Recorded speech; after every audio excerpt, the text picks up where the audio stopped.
each teacher needs to keep an eye on the ratio of the balance of that. How much of that is ego and how much of that is impact for God's glory?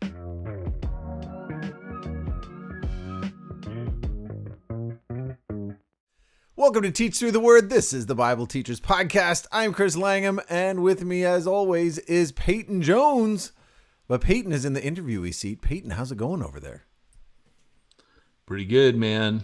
I'm sitting here. I'm looking at you, George McDuff, Luigi. I got my dogs here. The four of us. My dogs are hanging. I love when my dogs are hanging in the studio, but I gotta take the bells off their collars before they go crazy. They're gonna go. My favorite part of my studio here is my dogs. My second favorite part is my dogs wearing glasses, which is my pillows. If you're only listening, you miss out on the setting. It's important. Yes, you have intelligent dog pillows, and both of your dogs right now are propped right in front of those pillows. They are right. I can switch back and forth. You can see both. There's Georgie. There is Luigi. There they are.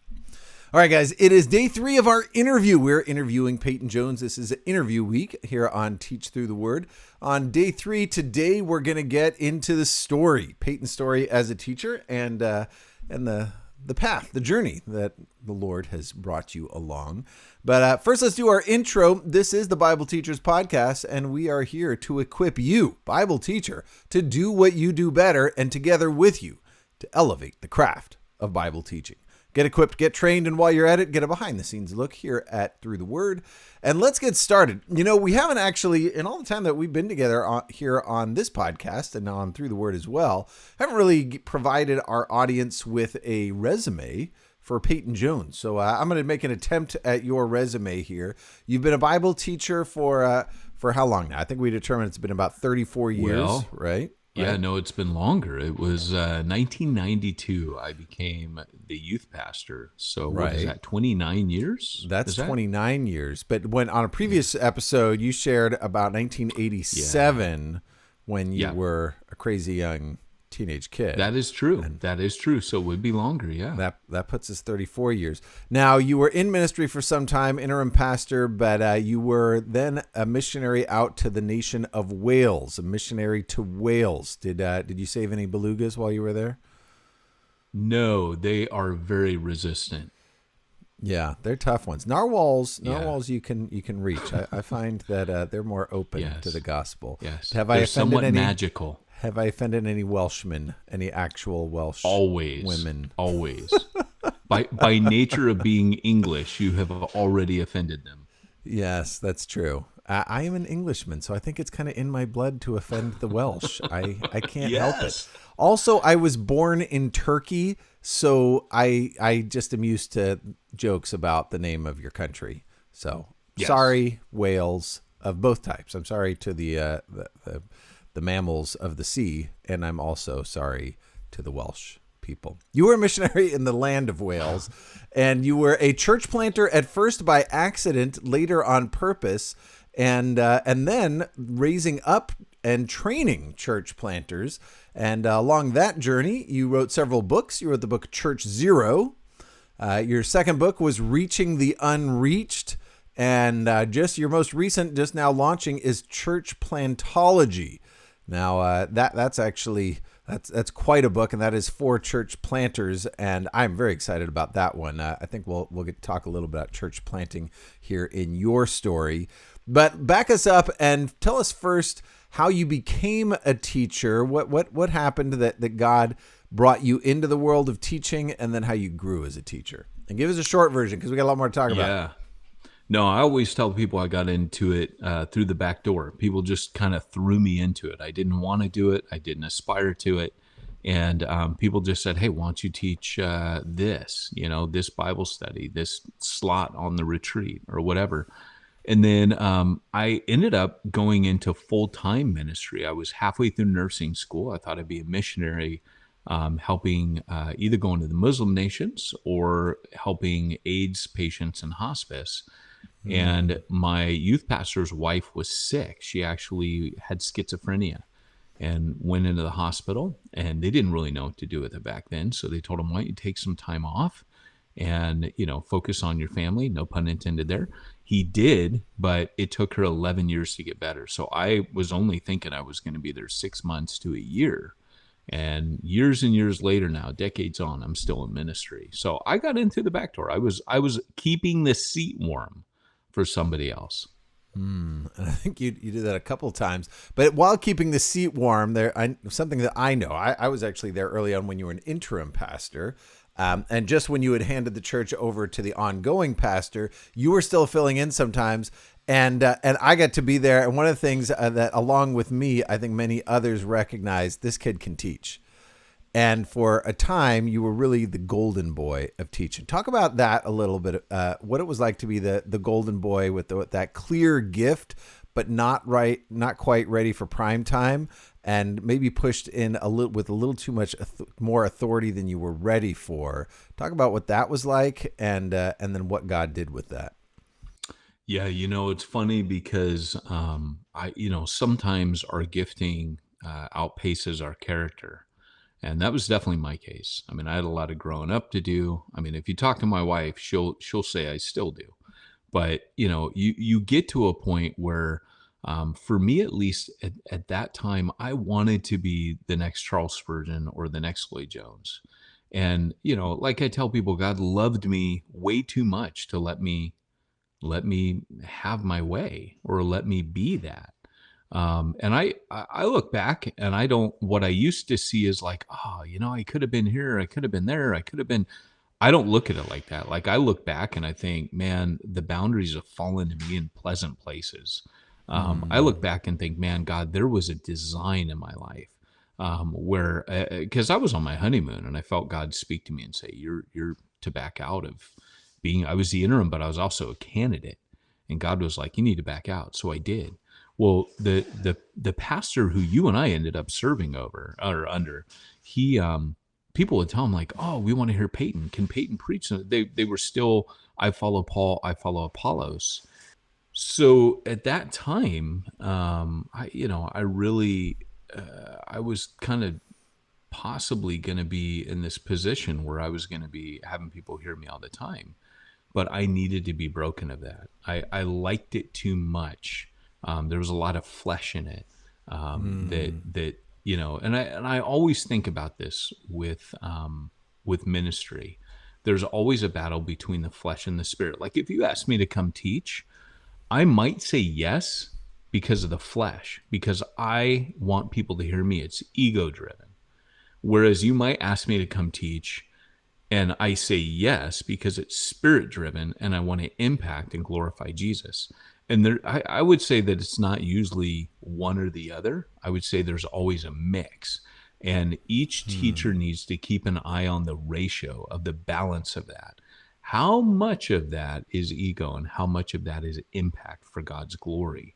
And so at that point, I mean, so much of it was, I mean, there was definitely that ratio going on, but Yeah. probably the wrong ratio. Yeah. And I had to be broken. Talk about being broken and the importance of that for teachers. To speak to folks who are earlier on the journey and the importance of allowing God to get you through the breaking process. You and I know we've both been through it and we walked through a lot of it together. Why is it important for a Bible teacher to go through that? Why does God put you through it, whether or not you asked for it?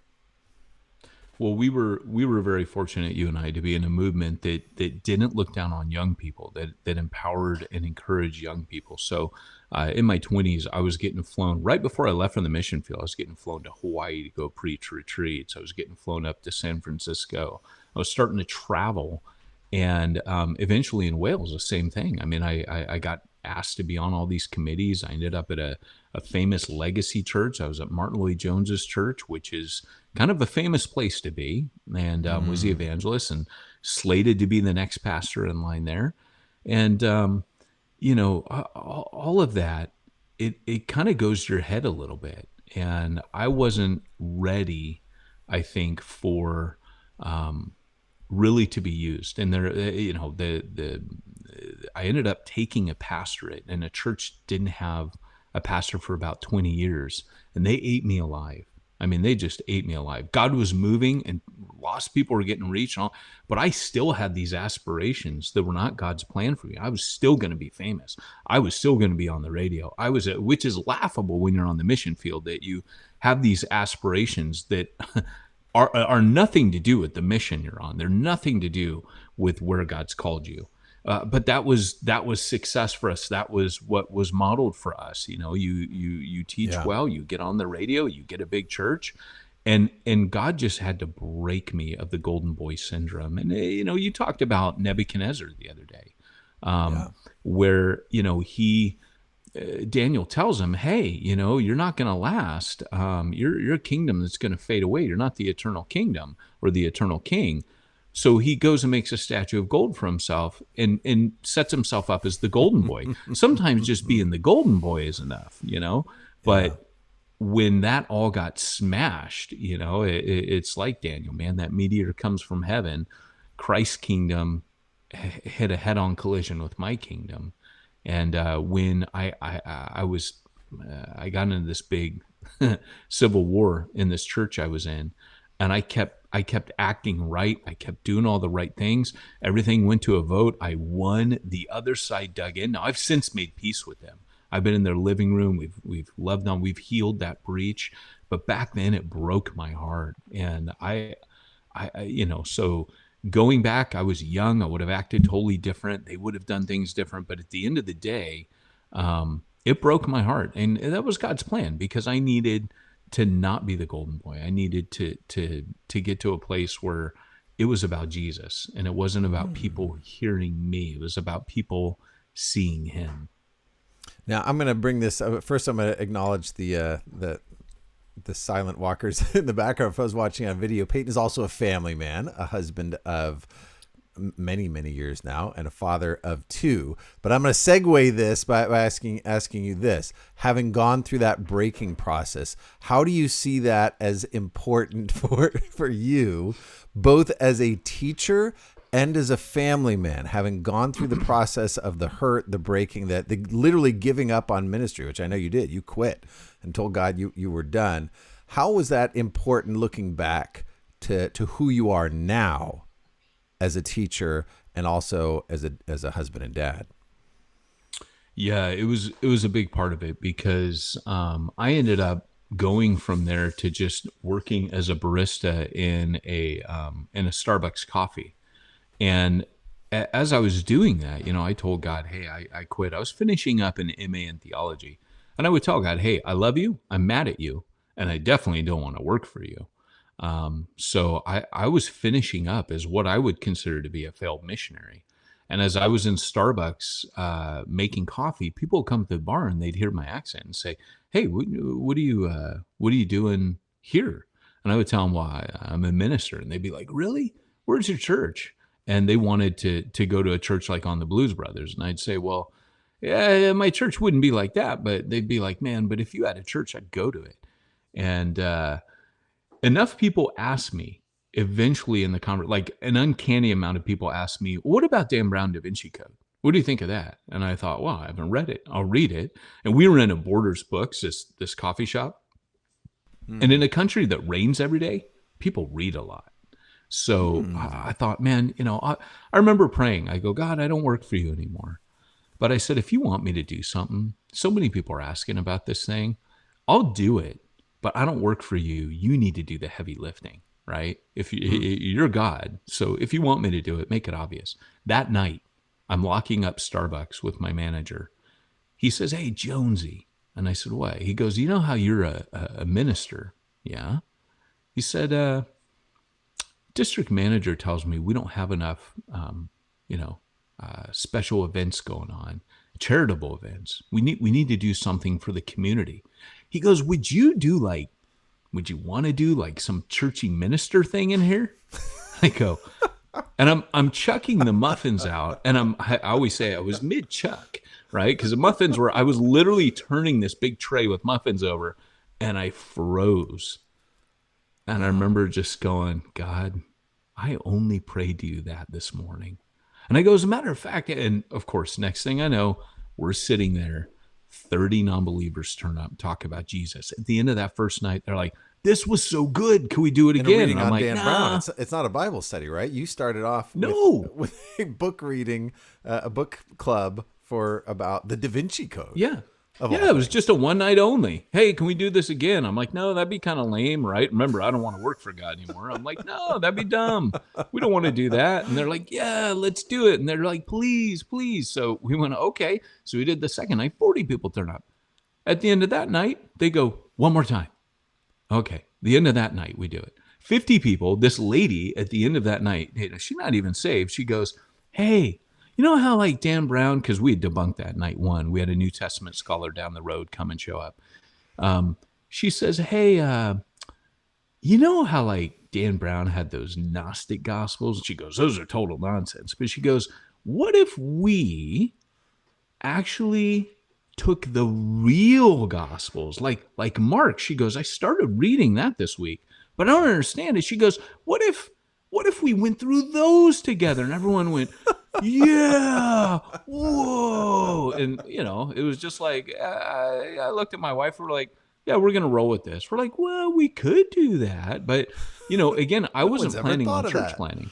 Right. Yeah. It was like they were doing some really punk rock thing that no one had ever done before. I love it. And, And that one was of the things that I see in that, I really see that seed working into your methodology of ministry for years. Because you invited me into the church plant later, but part of that methodology of ministry is allowing the Holy Spirit to work through the people, even in the non-believers, allowing them to participate in such a way that the Holy Spirit can work through them, and they're not just sitting back and like, well, the pastor has all the ideas, but God did that. That wasn't like your methodology then. It wasn't planned strategy. That was actually your resistance, and God taking a hold of that and allowing others to come up with the ideas that he wanted. Right.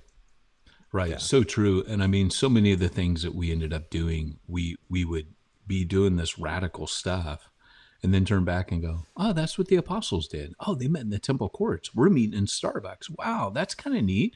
And then we're looking at the Gospels going, wow, look at this. It was kind of like Whitefield and Wesley, the day they discovered, hey, look, everything's being done outside in the Gospels and Acts. We could do stuff outside, and of course, what that turned into eventually in Long Beach, in the open air church. Yeah. And we met outside, which was not on purpose the first day. It's because the doors were locked on the park center that we were supposed to use. So real quick, I have to tell you what was the funniest thing is whenever I see DJ Sariba, who is one of our, he's now, he was kind of like a leader. He was the unofficial leader. We're like, he's a leader that we can't tell him he's a leader or he'll stop leading. He'll run. Yeah. Right. But he was really a leader, but he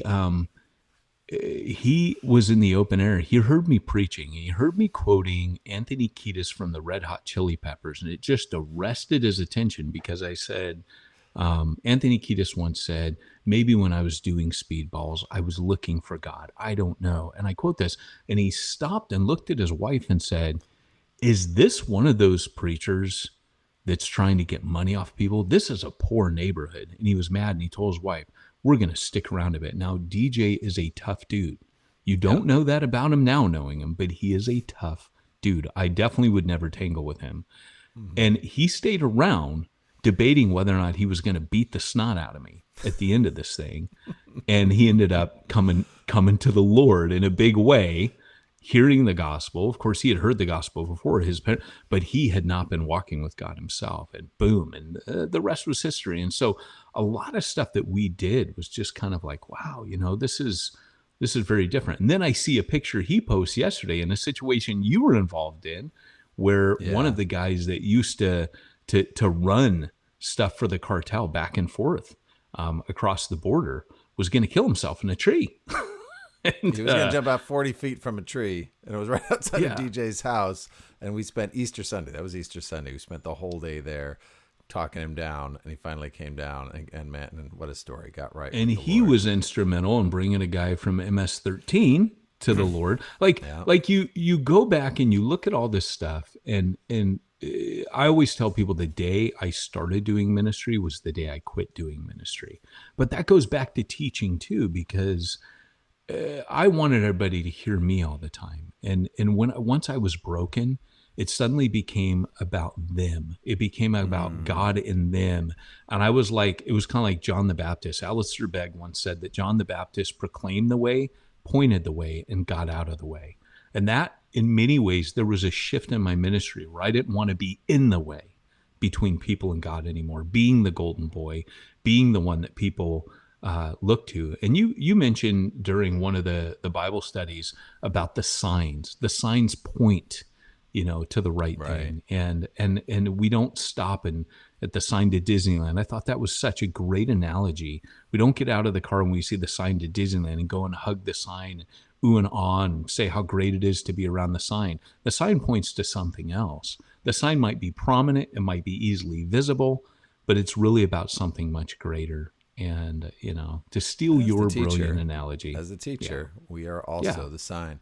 Hey, I had one more question for today. I'm going to hold it for our next study. I want to talk about teaching in the church planter setting. As you teach in a setting where you've got a lot of non-believers and folks, your teaching dynamic changed and in many ways made your teaching more powerful for everyone involved. We're going to talk about that next time. We are out of time here on day 3. That'll do it for day 3 on our teacher interview.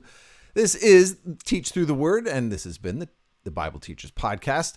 Tomorrow we're going to talk about inspiration, influences, sources, who influenced you, both past, many have gone by in your reading, and present.